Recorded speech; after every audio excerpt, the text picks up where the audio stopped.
교독하겠습니다.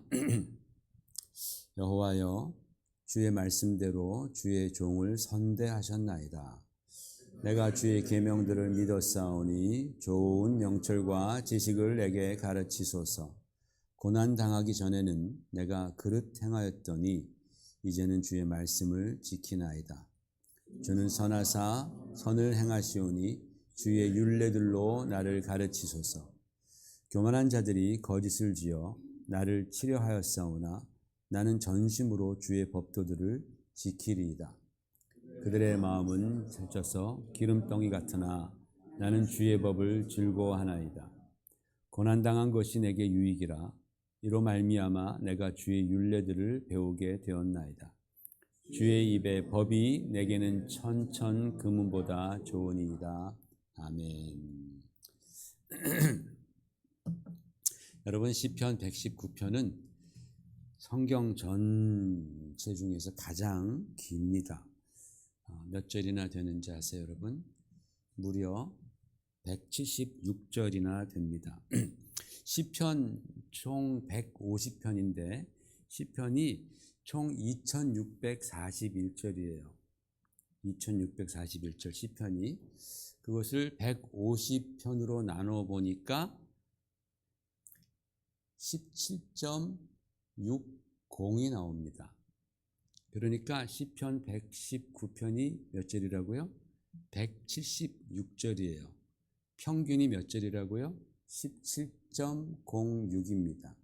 그러니까 시편 119편은 보통 다른 시편의 10배 길다고 보면 됩니다. 보면 되는 게 아니라 10배 깁니다. 정확하게. 이렇게 굉장히 긴 장이라도 내용이 무척 많죠. 그런데 주제가 단 한 가지입니다. 다 아시죠, 여러분? 주제가 하나님의 말씀입니다. 하나님의 말씀. 주님의 말씀이 얼마나 소중한지 하나하나 정말 면밀하게 살펴서 고주할 미주할 다 기록한 게 그게 시편 119편입니다. 근데 이렇게 이 시편이 길게 쓰여졌을까? 이게 우리말로 딱 보면 그게 보이지 않지만 히브리 원문 성경을 보면은 이게 이해가 쉽게 갑니다. 여러분, 한글에 자음이 몇 개가 있습니까? 한글 자음이 된소리까지 합해서 19개입니다. 그런데 히브리 알파벳은 자음이 22개입니다. 그래서 이 성경을 보면요, 그 알파벳 자음당 8절씩을 기록해 나갑니다. 그래서 쉽게 말하자면은 우리말로 말하면 기역으로 시작하면 기역으로 시작하는 문장 8개, 그 다음에 니은으로 시작하는 문장 8절, 디귿으로 시작하는 문장 8절, 그렇게 쭉 나갑니다. 그래서 히브리어 성경을 보면은 이렇습니다, 여러분. 자, 여기서 보시면은 여기부터 읽어요. 이쪽부터. 요게 첫 번째 알레프라는 그 알파벳입니다. 다 알레프로 이렇게 시작을 합니다. 그래서 가면은 알레프, 그 다음엔 베트라는, 그렇죠? 이렇게 다 똑같이 시작합니다. 이렇게 시작한다라는 말씀입니다.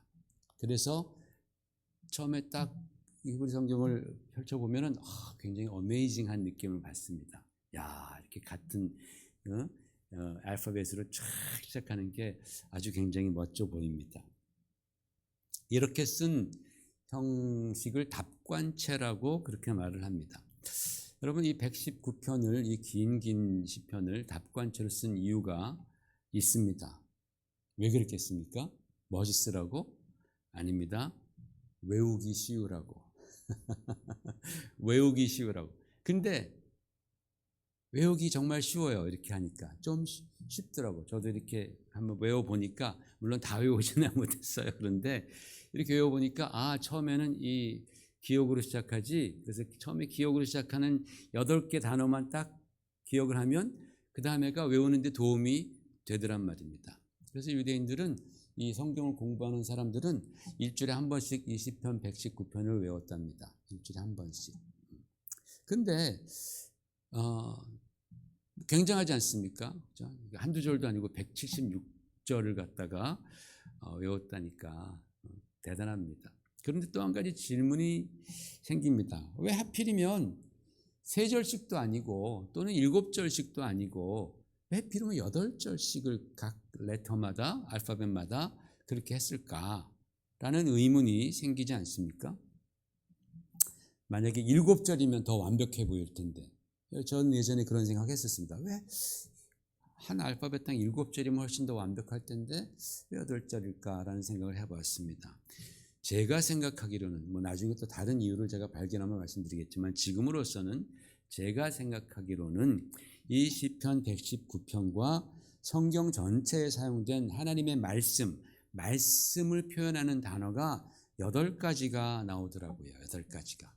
그래서 보면은 읽어볼까요? 시작.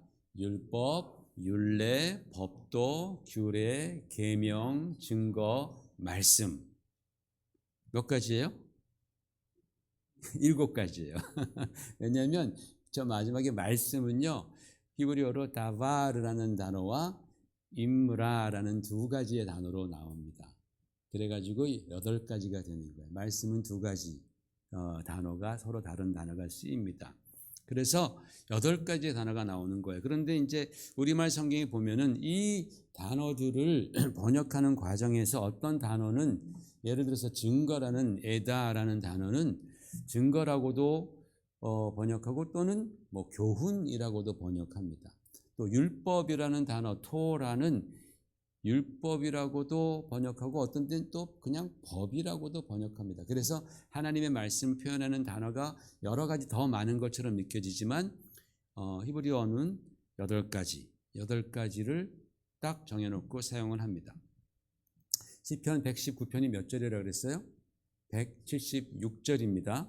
그러면 이 8가지 단어가 하나님의 말씀을 표현하는 8가지 단어가 몇 번 나왔을 것 같아요?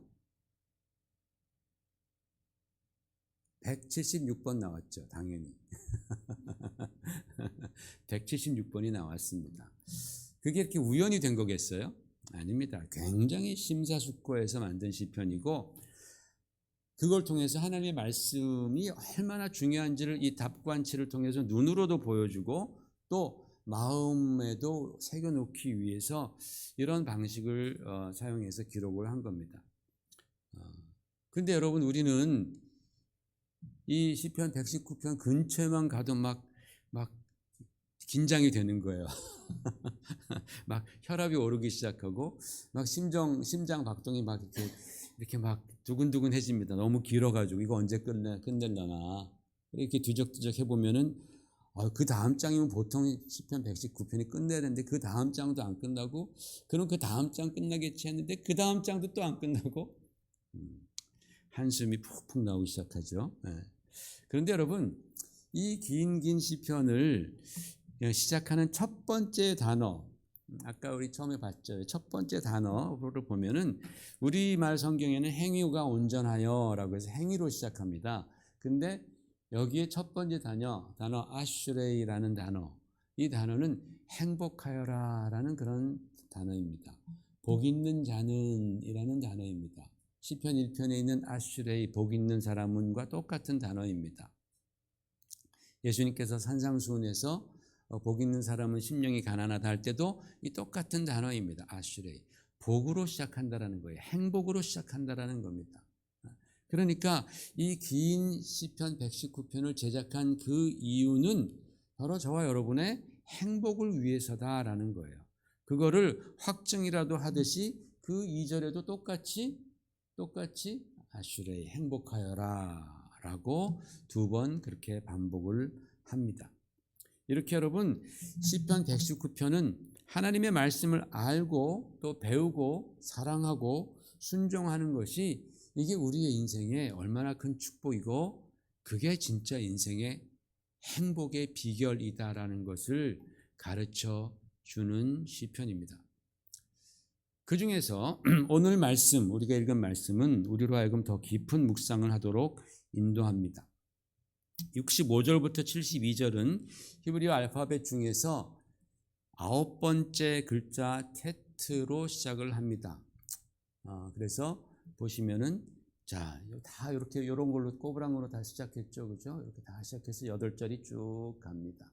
그렇게 이번 이 섹션에서 강조되는 것은 하나님의 말씀과 고난과 어떤 관련이 있는가에 대한 말씀을 가르쳐주고 있습니다. 여러분, 사람들은 대부분 다 비슷합니다. 거기서 거기입니다. 모든 것이 다 좋고 편할 때는 아무래도 우리가 좀 설렁설렁 신앙생활을 하는 겁니다. 그러다가 힘들고 괴롭게 되면은 주님께서 더 나와서 막 부르짖습니다. 물론 그때나 지금이나 언제나 똑같이 기도하고 똑같이 찬양하고 예배 드리는 것이 겉으로 보기엔 똑같아 보여도 우리의 마음 자세가 달라지는 거예요. 간절함과 절박함에 있어서는 완전히 새로운 퀄리티가 되는 겁니다. 편할 때와 고통스러울 때는 그 마음가짐이 달라져요. 제가 예전에 한번 그 신장 결석 때문에 진짜 막 너무 아프더라고요. 정말 세상에 그렇게 아픈 것 처음 느꼈을 정도로 너무 아팠었는데, 그렇게 한 6시간 정도를 아프다 보니까 새벽부터 야, 진짜 주님 이거 낫게 해주시면 별거 다 할 것 같아요. 진짜 막 그냥 너무 아프고 막 그러니까 막 변기를 끌어안고 막 토할 것 같으니까 변기를 끌어안고서 기도를 합니다. 뭐 지금 당장에 너 선교 가라 그러면 막 당장에 나갈 것 같아. 고쳐만 주신다면 막 다 할 것 같아. 막 특히 또 얼마나 또 죄란 죄는 다 회개하는지 말이죠. 뭐 그냥 다 짜내가지고 옛날에 한 것도 다 또 회개하고 또 살려달라고 막 그렇게 한 9시간 정도 아픈 다음에 통증이 또 이게 마법처럼 사라지더라고요. 딱 사라지는 거예요. 그러니까 사람 마음이 또 싹 달라지는 거예요. 싹 달라져요. 하나님 앞에 이유가 생기는 거예요. 그렇죠? 이유가 생기는 거예요. 좀 틈이 생기더라고요. 그래서 그건 이래서 이렇고 저건 저래서 저렇고 하면서 여러분들 더 이상 제가 그 말씀 안 드려도 잘 알겠죠. 그죠? 인간의 마음이 그렇다라는 거. 그런데 이런 인간의 간사한 태도가 당연하다는 듯이 성경은 말씀하고 있는 거예요. 같이 읽어봐요. 시작. 고난 당하기 전에는 내가 그릇 행하였더니 그랬습니다. 고난 당하기 전에는 내가 그릇 행하였다. 이거 시편 기자가 쓴 겁니다. 이거 믿지 않는 사람이 쓴 게 아닙니다. 그죠? 열심히 신앙생활하는 사람이 쓰는 거예요. 아마 시편 기자를 포함해서 이스라엘에 정말 하나님께나 사랑하고 내가 율법을 알고 지키는데 둘째가라면 서로할 사람들이 얼마나 많았는데 그 많은 사람들도 삶이 편하고 문제가 없을 때는 다 이런 경향이 있었다라는 겁니다. 할렐루야. 이거 굉장히 위로가 되죠, 우리가. 위로가 됩니다. 그분들도 이런 경향이 있었구나. 근데 여러분 여기서 그릇 행한다라는 이 히브리어 단어는 샤가그라고 하는데, 이 단어의 뜻은 죄를 짓다 또는 그릇된 짓을 하다라는 의미가 있고, 또 특별히 부지 중에 내가 알지 못하는 사이에 죄를 범하는 것을 포함하고 있습니다. 내가 부지 중에 죄를 범하는 거예요. 아차 실수로 내가 죄를 짓는 거예요. 여러분, 우리가 실수로 죄를 짓는다. 이게 무슨 의미일까? 이 의미를 좀 들여다보면 이렇습니다. 제가 젊었을 때, 제가 한참 운동을 막 많이 하고 잘했을 때, 태릉 국가대표 선수촌에 잠깐 제가 선수 생활을 하는 사람들을 제가 도와주는 알바를 제가 좀 했었습니다. 그때. 그분들은 체력이 보통이 아니죠. 대단한 분들이죠. 그래서 제가 그때 한 몇 개월간 제가 알바를 했던 경험이 있는데, 그때 어떻게 유도 코치와 얘기를 하게 되었습니다. 세계 정상급 선수들이 상대방 선수에게 막 걸려 넘어지는 것에 대해서 얘기하는데, 그분이 그렇게 얘기를 하더라고요. 코치가 그 세계 그 탑들은요 실력 차이는 별로 없는데 잠깐 정신줄 놔서 그렇다는 거예요. 집중하지 못해서. 저기 잠깐 정신줄 놓으니까 저렇게 그냥 걸러 넘어진다라고 말을 합니다. 여러분, 우리가 부지 중에 지은 죄를 아차하는 사이에 실수라서 그게 우리가 별로 큰 죄가 아니라고 생각할 수가 있습니다. 실수했으니까. 근데 그게 따지고 보면 내가 주님의 말씀을 알긴 아는데 주의를 기울이지 않는 거예요. 주의를 기울이지 않으니까 말씀을 어기고 실수했다 그러는 거예요. 부지중이라 그러는 거예요. 특별히 여러분, 우리가 편하고 일이 술술 잘 풀리면 하나님의 말씀에 대해서 별로 주의를 기울이지 않습니다. 내가 다 잘하는 줄 압니다. 예배도 마음과 뜻을 다해서 정말 전심으로 드리라고 하는데 일이 다 잘 풀리고 큰 문제가 없으면 그냥 편하게 와서 그렇게 예배 드리고 갑니다. 어떤 때는 예배 참관자처럼 그렇게 참석합니다. 말씀을 읽어도 해이해진 마음으로 정말 이 말씀 가운데 정말 내가 이 어렵고 힘들 때 내가 뭔가 정말 하나님이 주시는 그러한 생명의 말씀, 도움의 손길이 있나, 그런 어떤 절박한 심령으로 있는 것이 아니라 편안하게 있습니다. 기도도 그렇게 하잖아요. 그렇죠? 기도도. 여러분, 지금 우리가 사는 세상 정말 정신을 바짝 차려도 될까 말까 한데 정신줄을 놓고 살 때가 많다라는 거예요. 그러다 보니까 부지중에 내가 실수했습니다. 그릇된 길로 간다라는 겁니다. 이게 여러분 우리 인간의 일반적인 모습입니다. 저나 여러분 다 똑같아요. 비슷한 모습입니다. 마음과 자세에 문제가 생긴다라는 뜻입니다. 여러분, 사실 고난당하지 않는 것이 얼마나 귀한 축복입니까? 그렇잖아요. 우리 정말 너무나 귀한 축복 속에 살고 있잖아요. 이게 얼마나 큰 하나님의 은총이고 특권인데 내가 그것을 정말 깨닫지 못한다면 사람이 영적으로 해이해진다는 거예요. 고난이 없고 편안하기만 하면 내가 영적으로 해이해져요. 그러면 하나님의 축복이 오히려 우리에게 아픔이 될 수 있다라는 말씀입니다. 레위기에 이런 말씀이 있습니다. 같이 읽어보십시다. 26장 21절 시작. 너희가 나를 거슬러 내게 청종하지 아니할진대 내가 너희의 죄대로 너희에게 7배나 재앙을 내릴 것이라. 무서운 말씀이죠. 여기서 하나님께서는 너희가 나를 거슬러라는 말씀을 하십니다. 여러분, 하나님께 우리가 거슬린다? 이게 무슨 뜻일까요? 우리는 옆에서 계속 찝적대고 깔짝깔짝 대는 사람들 보면은 그 사람 참 거슬리네 라고 말을 합니다. 눈에도 거슬리고 귀에도 거슬리고 정말 내 마음에도 거슬리고. 이 거슬린다라는 말을 영어 성경에 보니까 이렇게 써 있습니다. You act with hostility against me. 나에 대항해서 네가 어떤 원한을 가지고 액트를 했다라고 말을 하는데, 이 캐리라는 히브리어 단어를 유대인 랍비들은 어떻게 해석을 하냐면은 이렇게 해석을 합니다. 무관심이라고 해석을 합니다. 유대인 랍비들은. 너희가 나를 거슬렸다라는 것이, 그게 보니까 우리가 막 대적해 이게 아니라 하나님께 대해서 무관심한 것이 하나님께는 참 거슬리는 행동이라는 거예요. 유대인들이 그렇게 해석을 하더라고요. 참 저는 의미 있게 들었습니다. 여러분, 사실 그렇지 않습니까? 우리가 정말 삶이 편하고 좋으면 점점 더 하나님께 무관심해지지 않습니까? 현대가 그렇지 않습니까? 사람들이 그 많던 크리스찬들이 그 많던 그 교회 붐비던 그 사람들이 다 어디 갔습니까? 다 어디 딴 데 갔죠, 그죠? 왜 갔습니까? 삶이 편해서 그런 거예요. 전쟁이 일어나 보세요. 다 교회로 모이죠. 지난번에 911 터졌을 때 교회가 다 가득가득 찼다고 하잖아요, 미국에서. 그런 일이 없어지면 또 다 무관심해지는 겁니다. 말씀, 묵상도 무관심해지고, 기도나 예배에도 사람들이 무관심해지고, 교회 일에도 무관심해지고. 그런데 여러분, 그런 무관심이 하나님께 거슬린다라는 거예요.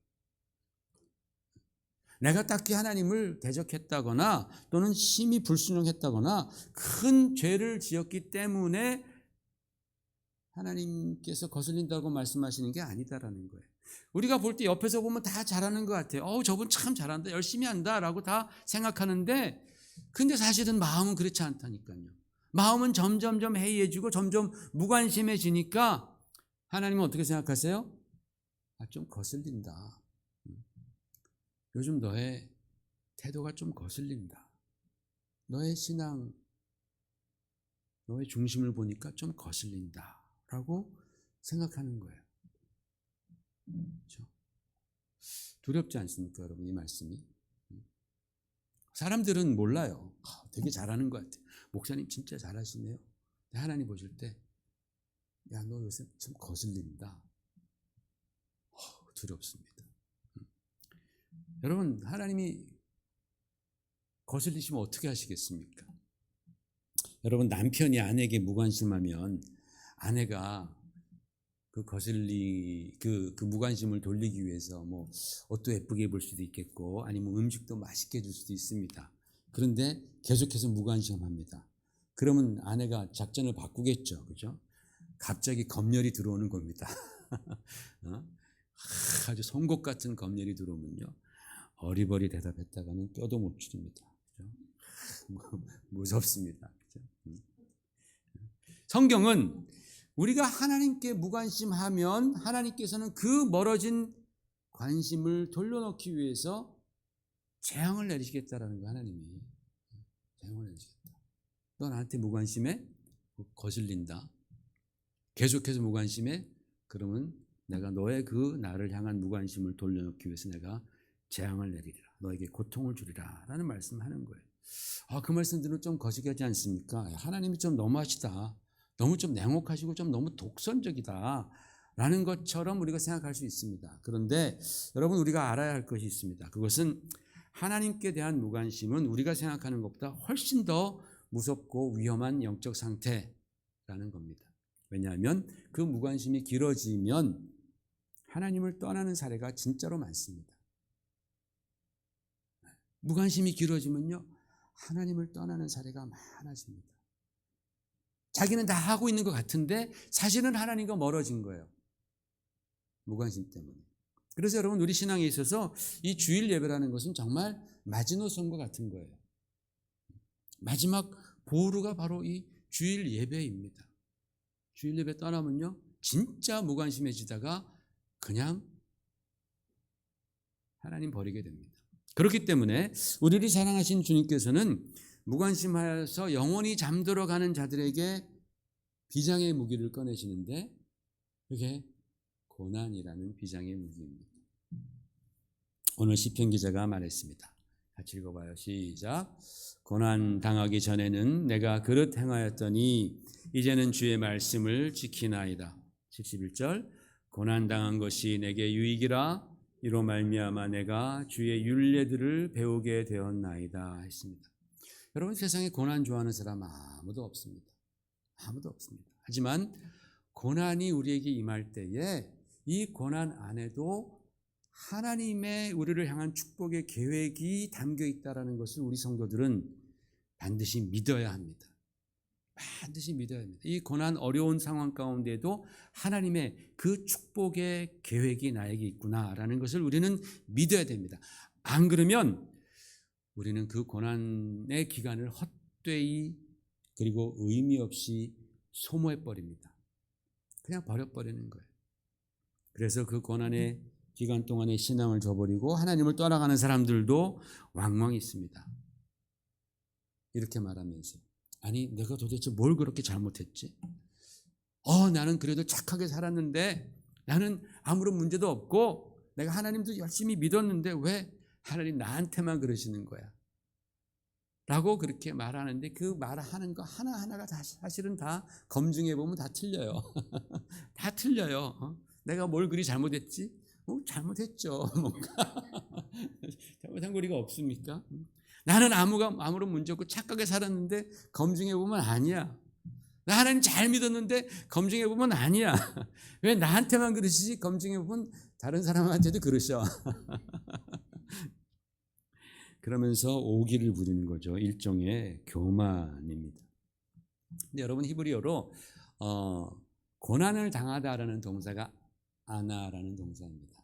아나라는 동사인데 이 아나라는 동사 안에는 여러 가지 많은 의미가 들어가 있어요. 굉장히 의미심장한 의미들이 있습니다.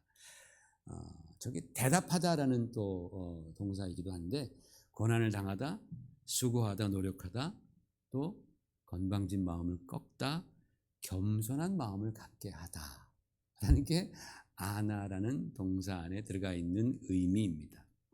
여러분, 하나님께서 당신의 사랑하는 백성으로 하여금 고난을 겪게 하시는 가장 큰 이유는 제가 믿기로는 그들로 하여금 겸손한 마음을 갖게 하기 위해서라고 생각을 합니다. 겸손한 마음을 갖게 하기 위해서. 우리가 무관심과 교만으로 나 중심적인 사고에 빠져 있을 때에 하나님께서는 고난을 허락하시는 거예요. 그래서 그 사람의 심령을 겸손하게 만들어서 하나님의 축복을 받을 수 있는 그러한 마음의 밭을 하나님께서 만들어 가시는 거죠. 그렇죠? 하나님은 우리 마음이 겸손할 때 하나님의 은혜와 축복을 부어주십니다. 참 행복의 근원이신 하나님을 겸손한 마음으로 볼 수 있도록 우리에게 고난을 주시는 겁니다. 또는 그게 아니라면 요셉의 경우처럼 정말 하나님께서 더 크고 좋은 것, 더 정말 놀라운 인생의 새로운 장을 하나님께서 열어주시기 위해서, 그럴 만한 그릇이 되기 위해서 하나님께서 그 고난이라는 신비한 그 방법을 통해서 우리의 마음을, 우리의 인생을 준비시키는 경우도 있습니다. 그런데 여기서 우리가 한 가지 주목해야 될 부분이 있죠. 71절에 아까 71절에 뭐라고 그랬습니까? 같이 한번 더 읽어봐요. 시작. 고난당한 것이 내게 유익이라 이로 말미암아 내가 주의 율례들을 배우게 되었다 그랬습니다. 고난을 통해서 내가 주의 율례를 배우게 되었다. 아까 주님의 말씀에 대해서 여러 율법도 있고 규례도 있고 법도도 있고 증거도 있고 여러 가지 있는데 특별히 율례라는 말씀을 사용합니다. 그냥 골라 잡아 아무거나 그냥 쓰다 보니까 자 골라 잡으세요 하다가 그냥 율례가 잡힌 것이 아니다. 여러분, 이 율례는 말이죠, 히브리어로 율례를 호크라고 말을 합니다. 호크. 그런데 하나님의 율법, 토라 또는 규례, 미슈파트 또는 법규, 그런 계명, 미츠바 이런 것과는 좀 다른 의미를 갖고 있어요. 이 의미들이 다 의미가 차이가 있습니다. 우리는 그냥 그게 그거다라고 생각하죠. 이 율례는 히브리어로 호크라고 하는데 또는 후카라고도 말을 합니다. 좀 특별한 의미가 있습니다. 이게 하나님의 계명이긴 해요. 하나님의 계명이라는 의미에서는 똑같은데 이 호크라는 하나님의 계명은 우리가 아무리 생각해도 이유를 몰라. 왜 하나님이 그런 계명을 주셨는지 이유가 없는 거예요. 우리가 볼 때는 하나님은 이유가 있으시지만 우리가 생각할 때는 이유가 없어. 마치 어린아이가 부모가 뭐라고 하라고 했을 때 자기가 아무리 생각해도 이유가 없는 거야. 눈 빤히 쳐다보고 그거 왜 해야 되냐고 물어볼 때가 있겠잖아요. 그죠? 근데 부모가 설명하기가 너무 힘들어. 아직 너무 어려. 너무 복잡해. 설명해봤자 이해를 못해, 그 설명 자체도. 그러니까 설명하지 말고 야 그냥 해라 라고 주시는 계명이 바로 이 호크라는 거예요. 예를 들어서 왜 하나님께서는 굽이 갈라진 동물은 먹어도 되고 되새김질 하지 않는 동물들은 먹지 말라 그러느냐? 왜 그 맛있는 랍스터는 먹지 말라 그랬고 예전에 꼭 반드시 비늘과 지느러미가 있는 그런 생선만 먹게 하시는가? 우리가 이성적으로 생각할 때 이해가 안 가는 거예요. 이해가 안 가는 그런 계명들이 성경에는 꽤 많이 있습니다. 그것을 우리가 율례 호크라고 합니다. 그래서 성경 읽다가 율례로 그 번역된 계명 그 단어들은 대부분 다 호크예요. 그래서 이 8가지의 단어를 히브리 단어를 똑같이 항상 이렇게 번역을 해주면 참 좋은데 어떤 때는 이걸로 번역해, 어떤 때는 저걸로 번역해 하는 때가 있어요. 헷갈립니다. 그건 해석이 들어간 번역이거든요. 그렇게 하면 안 되거든요. 사실은 그냥 해주고 해석은 우리가 하면 좋은데 어떤 때는 이렇게 해석해서 저렇게 번역해주고 뭐 증거라는 것도 그냥 에다라는 그 단어를 증거라고만 계속 일관성 있게 번역하면 좋은, 어떤 때는 또 뭐 교훈이라고 또 번역했고, 또 어떤 때는 이 호크를 교훈이라고 또 번역해 놔서 이제 헷갈릴 때가 있습니다. 이건 약간 뭐 난외의 얘기입니다. 자, 여러분, 우리는 어쨌든 간에 이성적인 존재들이라서 이유를 알면 그래도 좀 순종하기가 좀 수월하지 않습니까? 그리고 그 이유를 알았을 때 우리가 볼 때 정말 타당하다라고 여긴다면 더더욱 순종하기가 쉽습니다. 그런데 아무리 이성적으로 판단을 해도 타당한 이유가 나오지 않는 명령이라면 진짜 순종하기 어렵습니다. 그런데 하나님의 법 중에는 그렇게 호크가 많다라는 거예요. 율례가 많다라는 거예요. 우리한테 이유를 가르치지 않고 순종하라고 주신 법입니다. 자, 그러면 여러분, 이 율례를 순종하는 것은 어떻게 보면 순종의 끝판왕이 되는 거죠. 그렇죠? 율례를 순종한다. 내가 이해가 안 되는데도 순종하는 겁니다. 마치 하나님께서 아브라함에게 이삭을 갖다 바쳐라. 이거 이해가 안 가는 겁니다. 그렇죠? 어떤 사람만 그러한 명령에 순종할 수 있어요? 하나님을 완전히 신뢰하고 하나님을 경외하는 자들만 순종할 수 있는 거예요. 그런 계명은, 그렇죠? 그런 계명은 나의 이성이 그것을 따라가지 못하는데도 하나님의 말씀이니까 순종하는 것은 그만큼 하나님을 신뢰하고 그만큼 하나님을 경외할 때에 가능한 순종이다. 그래서 오늘 시편 기자가 이렇게 말씀하는 거예요. 자신이 고난을 통해서 유익을 얻었는데 그게 바로 하나님의 호크, 내가 이해되지 않는 그 말씀까지도 내가 순종할 수 있게 되었다라는 그 고백을 하는 겁니다. 여러분, 우리는 내가 잘 알지 못해도 하나님의 생각과 지혜는 나보다 훨씬 더 높고 완전하다라는 사실을 믿습니다. 그런데 여러분, 우리는 때로는 우리의 그 알량한 이성이나 감정이 발동하게 되면 하나님 앞에서 교만하게 됩니다. 뭐 그게 이해가 안 간다는 등, 또는 내가 하나님이면 그런 식으로 안 하겠다는 등, 그런 말 많이 하지 않아요? 내가 하나님이면 내가 그런 식으로 안 할 거야. 이게 피조물이 조물주를 우습게 생각하는 거예요. 이건 뭐 오만도 아니고 교만도 아니고 주접입니다. 거의 거의 주접. 아니, 내가 피조물인데 내가 하나님이라면 내가 그렇게 안 할 거야. 이건 교만의 수준도 안 되는 거예요. 이건 진짜 자기 자신을 너무 몰라도 너무 몰라. 그런 걸 주접이라고 그러지 않습니까? 그때 우리가 고난이 딱 닥치면 그때 겸손해지는 거예요. 진짜 내가 너무 그때 몰랐었구나. 나는 정말 이렇게 연약한 존재이구나. 요거 하나도 내가 지금 해결하지 못하는데, 요거 때문에 내가 이렇게 고통당하는데 내가 참 교만했구나. 겸손해지고 주의 법을 따르는 사람으로 변화된다라는 것입니다. 사랑하는 성도 여러분, 우리 인생 가운데 진짜 유익한 것은 내 마음대로 사는 것이 아니라 하나님의 말씀대로 사는 것인 줄 믿으시길 바랍니다. 그게 정말 우리에겐 진짜 유익인 겁니다. 진짜 행복입니다. 그래서 마지막 절에서, 마지막 절 읽어봐요. 시작. 주의 입의 법이 내게는 천천 금은보다 좋으니라.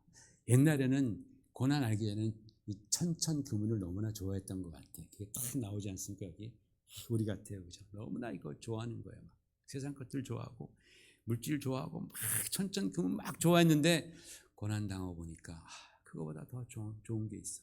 그거보다 우리 인생을 더 윤택하게 만들고 그거보다 더 인생을 정말 보람되고 행복하게 만드는 게 있다라는 것을 경험한 거예요. 깨달은 거예요. 그렇게 고백을 하는 거죠.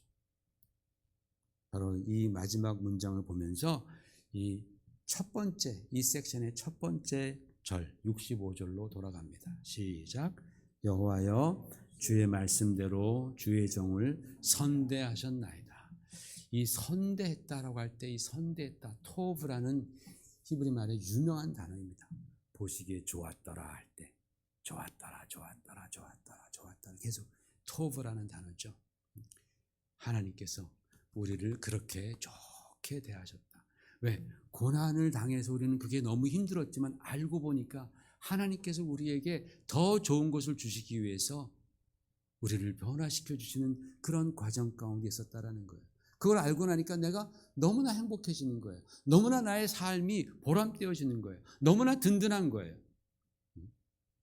야, 하나님이 나를 선대하셨구나. 하나님이 나에게 토브, 선을 행하셨구나. 여러분, 우리 인생에 고난이 다 있습니다. 지금은 없다 할지라도 또 고난은 파도처럼 왔다가 갔다가 합니다. 그런데 하나님 안에서 우리가 경험하는 고난은 우리를 절대로 절망에 몰아넣거나 또는 우리의 인생을 파괴시키기 위해서 있는 것이 아닙니다. 그 고난은요, 오히려 하나님의 측량할 수 없는 지혜와 사랑 속에서 우리를 위해 허락하신 선물과 같은 거예요. 그래서 여러분, 고난을 축복의 포장지다라고 그렇게 말을 하지 않습니까? 고난을 축복의 포장지다. 그 고난의 시간을 주님과 함께 믿음으로 잘 통과하게 되면 우리는 주님 앞에 정말 하나님이 기뻐하시는 겸손한 자로 변화되어서 주님을 경외하며 말씀에 순종하는 사람이 될 것입니다. 그게 곧 인생의 축복이고 인생의 행복이다 라고 오늘 성경은 우리에게 가르쳐